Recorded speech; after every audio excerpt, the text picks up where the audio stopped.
This is Out of the Basement, a podcast dedicated to radiation medicine.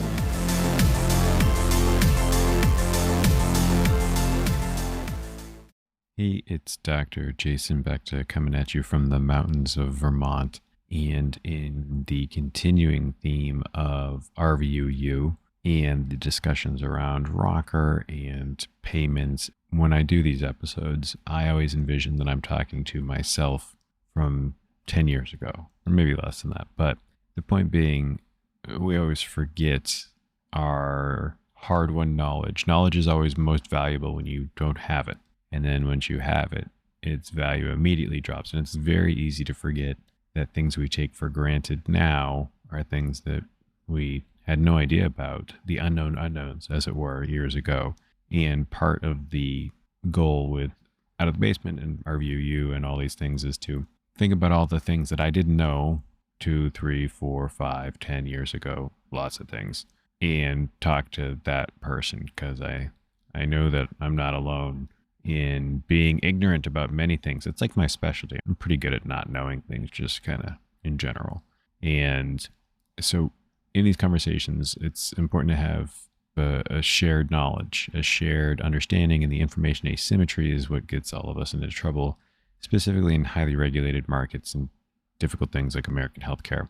And there's a significant amount of confusion now about what is private practice versus academics versus community. What are the different ways to practice medicine now? The confusion is increased due to the really rapid pace of consolidation and changes in practice types. When I started in medical school back in the mid to late 2000s, all I really knew was there was private practice, and that was actually it. So I'm a first generation college student, no idea about any of this. I remember when I started undergrad, I went to undergrad just because I didn't know what else to do with my life. True story. And when I started undergrad, I didn't even know what a college credit was.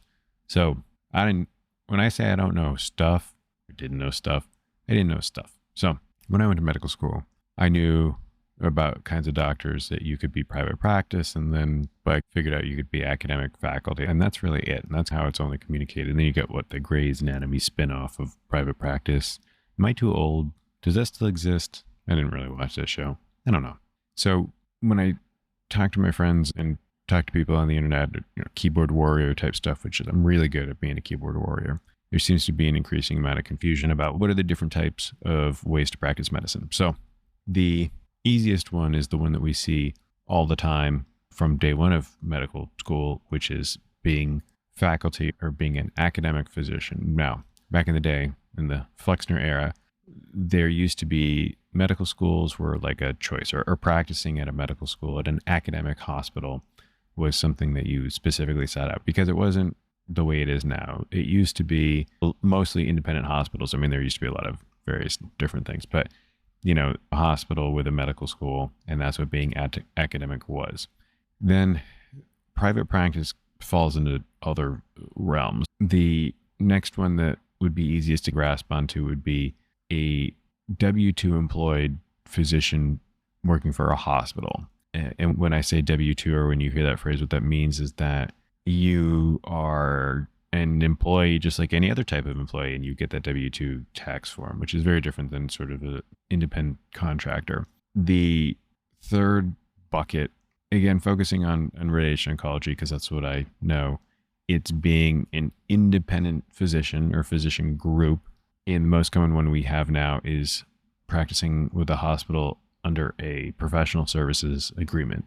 The other one that exists, again, increasingly rare, is having ownership of capital. So owning the linear accelerators, owning the buildings, but that's where you hear about the professional and technical reimbursement. So I'm going to leave the technical stuff aside because that doesn't apply to most folks. But so I would say the big three now would be employed with an academic medical center, usually referred to as being faculty, but employed at an academic medical center, employed by a hospital or hospital system, or practicing on a professional services agreement as an independent physician or physician group.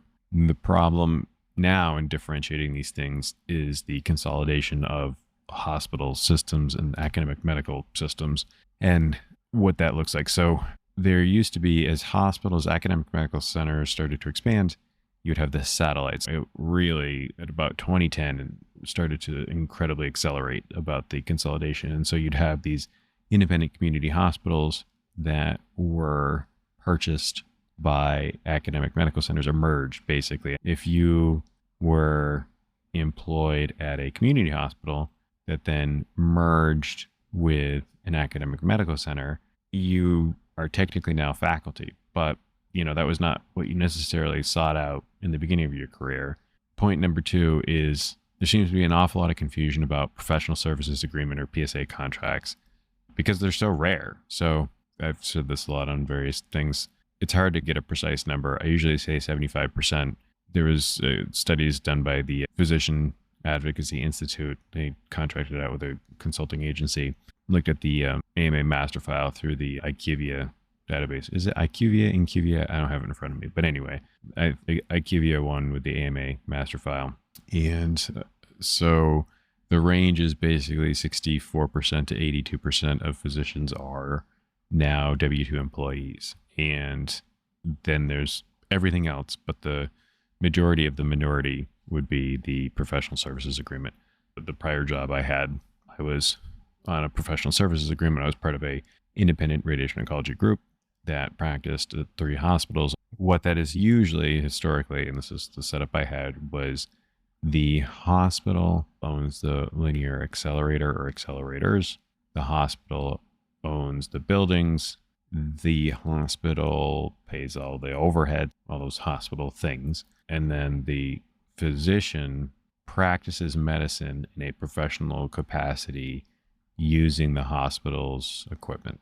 And that's, the name is very literal. It's a professional services agreement. So it's an agreement between a physician and a hospital. And the agreement is that the hospital will provide all the infrastructure to practice medicine, and the physician will provide their expertise to practice medicine and will therefore do so. Then in the billing, and this is where we talk about technical versus professional reimbursement and where things like ROC are. And so in many so in that professional services agreement, the hospital and physician are billing separately. The patient comes through and gets a classic sort of, let's go with moderate hypofrac prostate, right? 70 gray, 28 fractions. The patient will go through that course, and the physician will complete that course of treatment using the hospital's equipment, and they will each bill, let's say, Medicare separately. So the hospital will submit that they're billing for a 28 fraction course to Medicare. The physician will do the same, and the codes might not necessarily be the same, and the reimbursement most definitely is not the same. There are some codes that only have technical, and some codes that only have a professional. Most of the codes have both, but some have either or. And the reimbursement of the technical component is much higher than the professional. And you can go into, maybe I'll definitely do this in a future episode about what each code is, but it is what it is. And so there's different arguments on different sides of this, and you'll see, I've seen this a lot on Twitter recently about the cuts to physician reimbursement, and not even direct cuts, but Medicare and everyone's, again, entities try to make money, entities try to save money, and it's just always a battle. And so that's where the payment models like Rocker come in, or the attempted APM, which is trying to move away from the fee for service. So comparing and contrasting then the W-2 employed versus the professional services agreement. And so with the W-2 employed, which many people favor because they don't have to do any sort of the practice management. So you are an employee, you practice medicine, you are not independently seeking out contracts with insurance. You have to have a contract with each of those private payers. So if you are a W-2 employed physician, the hospital has already done that. So you just show up day one, that's already there. If you are a independent physician on a PSA, so like when I joined the group I previously practiced with, they already existed. They had already negotiated those contracts. if I were to strike out on my own and go to a place with a brand new LINAC that has never had a physician before, I would need to go to each payer in that area, if I chose to take insurance, and negotiate contracted agreements with each payer. So that can take 6 months, 12 months. That's a lot. So, and especially that's not something that I teach in med school, at least not in any med school I went to or heard about. So item one is that if you want to take insurance and you're private, or independent contractor, you got to negotiate those rates yourself, or your group did. Item two would be liability insurance, which is much more straightforward, but the hospital, usually as part of the benefits, would take care of that and provide that to you. You'd have to seek that out on your own as a independent physician. And then there's things like the classic benefits of health insurance, with any sort of retirement accounts, call coverage, vacation, that sort of thing. And so the benefit to the W-2 employed is that you don't generally have to take care of any of those things. Private professional services you do, and the trade-off is cost, where depending on how your contract is structured, as a W-2 employed physician, you might have an RVU target, you might have bonus structure or incentive above that RVU target, but it's very conceivable that you would generate significantly more revenue for the hospital than you do for yourself. But, and that's in a good year, you could also have a bad year, and if you have a set salary, then you're getting paid the same regardless, or within a margin of error. But so that's it's no risk, no reward sort of the deal, where if you're the hospital is assuming the risk, and the hospital is assuming the difficulty or the added expense in a time and many other sense of practice management, but the trade-off is theoretical revenue. Now, on the other end of things, with the professional services agreement, where if you have a great year, you are maximizing that sort of revenue, or that you are earning every dollar. And on the other end of things, if you have a bad year, you are not earning those dollars. And so there's a lot more sort of volatility or risk, or theoretical, at least, depending, because it's hard now. There's not much these out there, but if you go to a new area that has never had a linear accelerator before, or radiation oncologist before, you are building up a practice from scratch. If you are a independent contractor, a private independent physician, those first few years are going to be hard. So I don't know anyone who's done this recently, and there has to be somebody, but back in the day, in the late 80s, early 90s, and obviously before that, but if you wanted to go to a new place, you would finish up residency, you would have to establish contracts with the insurance companies, you would have to build referral patterns and potentially train, well, definitely onboard and get to know staff, but potentially train kind of new people. And those first few years are rough, depending on where you're going. Joining an established independent group later on, very different sort of thing, built-in referral patterns and whatnot. So it gets very confusing of what is private practice and what is not. And the line between academic and community or private is very blurry now with all these satellites and consolidation. And it's very common to be employed, W-2 physician. I don't know if anyone's ever looked at the breakdown in radiation oncology. I would imagine is a very interesting question. I'm going to have to look this up, or if anyone knows, please tell me. It's for certain that there are more radiation oncologists who are employed versus independent. Of the employed radiation oncologists, I'm not sure of the breakdown of associated with academic systems versus not. I feel like, considering the academic systems are the drivers of consolidation, that it's probably more academic associated. So as weird as it might be to think about, there are definitely physicians who are independent but associated with academic medical centers. So I'm at the University of Vermont, and my situation is very weird as it is. So I am with UVM, but I am at an independent hospital, essentially on a professional services agreement. But up until probably 12 years ago, I think, the physicians who staffed the University of Vermont were private, but they were working at they were academic faculty. So whereas the group I left before I came here, that was an even more interesting situation where there was an academic medical center, Albany Medical College. So Albany had their own employed radiation oncologists. Then the hospitals in the region became part of the Albany system in like a joint venture, which was my prior group. And so the Albany system had independent professional services agreement radiation oncologists staffing some of the hospitals. Then they had their own employed physicians at the main campus. Then there was there's a separate independent group that provided medical oncology services. It's very confusing. So Albany is actually a great example of it.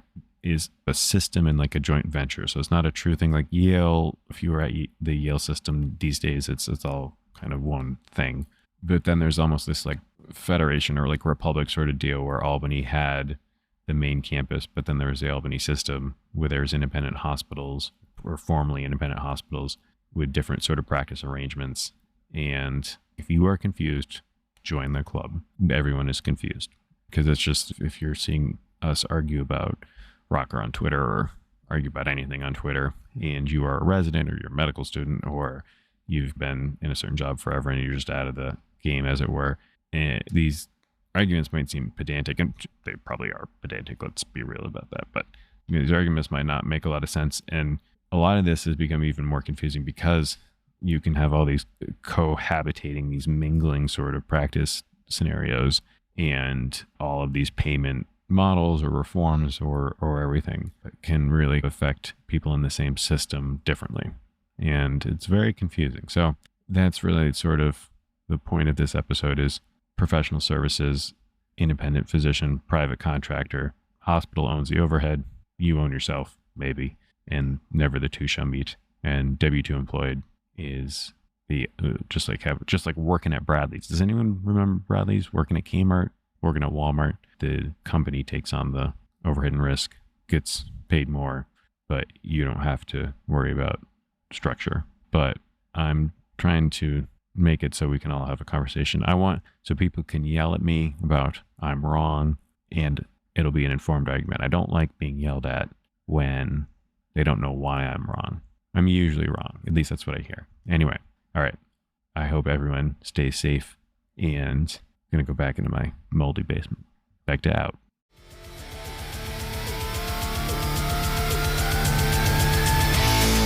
This has been a Photon Media production. Don't forget to like and subscribe on whatever platform you use to listen to us. Be well and beam on.